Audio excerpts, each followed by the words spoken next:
Good afternoon मित्रांनो, आजच्या live trade ॲनालिसिसच्या व्हिडिओमध्ये आपल्या सर्वांचं स्वागत आहे। आज मी इंडियन इक्विटी मार्केटला थोडं साईडला ठेवून फॉरेक्स मार्केटमध्ये ट्रेड घेतलेला होता व त्यामध्ये मी टार्गेट बुक केलेला आहे। इथे माझे तुम्ही ऑर्डर बुक बघू शकतात। मी USD CHF सेल केला होता 0.9190 लेवलला व टार्गेट 10 पिपचं ठेवलं होतं व त्यामध्ये मी प्रॉफिट बुक केलेला आहे। तर चला या ट्रेड मागचा ॲनालिसिस बघू व मी टार्गेट आणि स्टॉप लॉस कुठे ठेवला होता याच्या लेवल्स बघू। ट्रेडिंग वरती जाऊ व हा USD CHFचा 1 आवरचा टाइम फ्रेम आहे। इथे खालून एक ट्रेंड लाईन येत होती।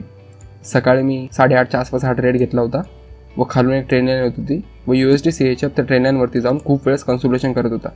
मी तुम्हाला खूप वेळ सांगितलं आहे की जेव्हा पण एखादा स्टॉक किंवा इंडेक्स ट्रेंड लाईनवरती जाऊन तिथे खूप टाइम कन्सोलिडेशन करतो तरी तुम ब्रेकडाऊनचे चान्सेस खूप जास्त असतात। म्हणून मी इथे एक सेलिंग प्लॅन केली। त्यासाठी आपण 50 मिनिट टाइम फ्रेमवरती जाऊ। जेव्हा मी चार्ट ओपन केला तेव्हा मला 50 मिनिट टाइम फ्रेमवरती एक बिअरिश फ्लॅग एंड पोलचा पॅटर्न बघायला मिळाला। हा फ्लॅग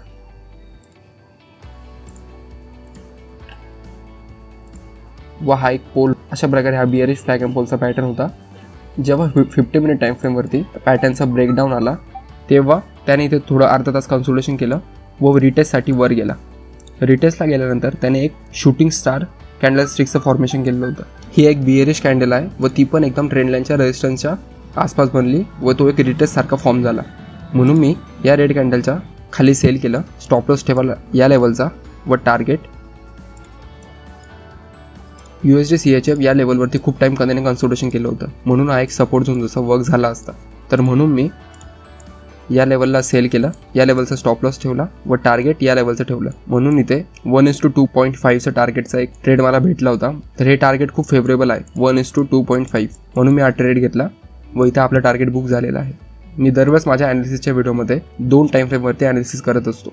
कधी पण अगोदर मोठा टाइम फ्रेम बघायचा जसं 1 आवर 4 आवर, मग आपण छोट्या टाइम फ्रेमवरती आलो जसं 15 मिनिट, मग इथं आपण एक ट्रेड फाइंड करायचा असतो। जसं मी 1 आवरवरती बघितलं की USD CHF आता ट्रेंड लाईनवरती खूप टाइम कन्सोलिडेशन करतो, म्हणून मी बिअरिश मुवमेंट फाइंड करायला 50 मिनिट टाइम फ्रेमवरती आलो, ट्रेड घेतला।